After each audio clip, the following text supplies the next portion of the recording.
ta haihu yaro ka bar shi a wulakance, ya taso a tozarce, ya fara yi mutane ɗauke-ɗauke a cikin anguwa, in ya gagare ka sai ka tashi kai wa malam mai almajiri.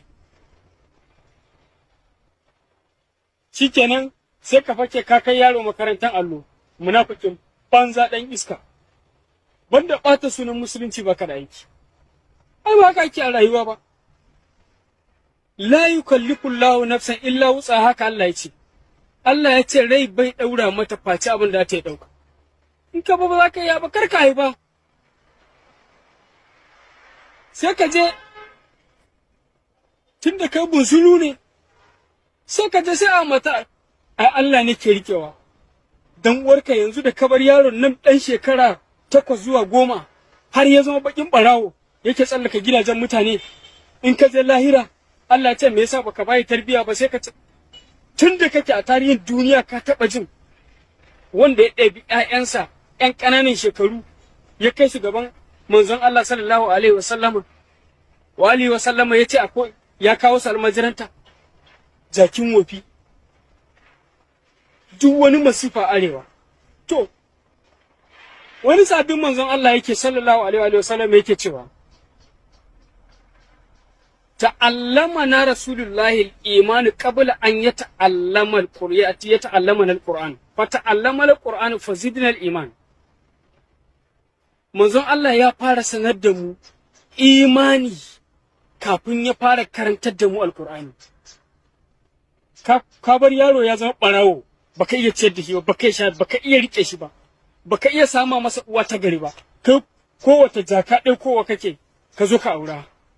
Yaro ya koyi sata, ka kai shi almajiranta, ka fake da almajiranta bayan kai jaki ba za ka yi rikewa ba, yanzu ka tura shi almajiranta ya je yana sata, kana nan kuma kana ƙara kwantar da uwar kuma, ta ƙara kawo wani shi ma ka gagara ƙara kai almajiranta. Ba rayuwa haka, jakuna kawai. Haka Allah ya ce ku yi ba, haka Allah ya ce ku yi ba, in ba za ku yi ba kar ku yi. Ba hujja bane ka je lahira ba ka taba gaya wa Allah cewa yanzu yaro ɗan shekara 10 ya koyi sata, in banda jaki bai balaga ba har ya san hanyar da zai je sata, kai saka daura Allah laifi ka ce Allah ne ya yi shi haka.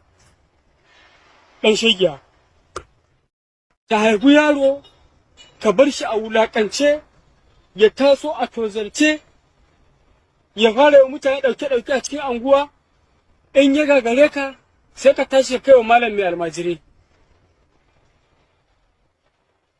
Shikenan sai ka fake ka kai yaro makarantar allo, munafikin banza ɗan iska. Banda ɓata sunan musulunci ba ka da aiki. Ai ba haka ake a rayuwa ba. La yukallifu Allahu nafsan illa wutsa, haka Allah ya ce. Allah ya ce rai bai ɗaura mata face abin da ta yi ɗauka. In ka ba za ka yi ba, kar ka yi ba. Sai ka je, tun da kai bunsuru ne, sai ka je sai a mata, ai Allah ne ke riƙewa. Dan uwarka yanzu da kabar yaron nan ɗan shekara 8 zuwa 10 har ya zama bakin ɓarawo yake tsallaka gidajen mutane.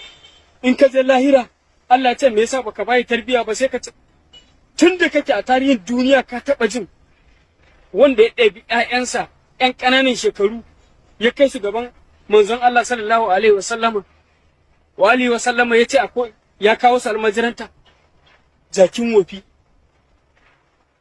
duk wani masifa arewa.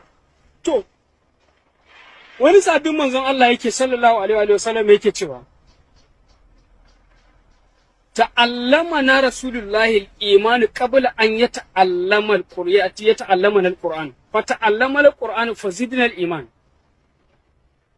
Manzon Allah ya fara sanar da mu imani kafin ya fara karantar da mu al-Qur'ani.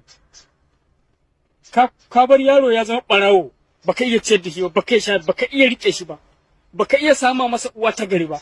Kai kowace jaka ɗaya kowa kake ka zo ka aura.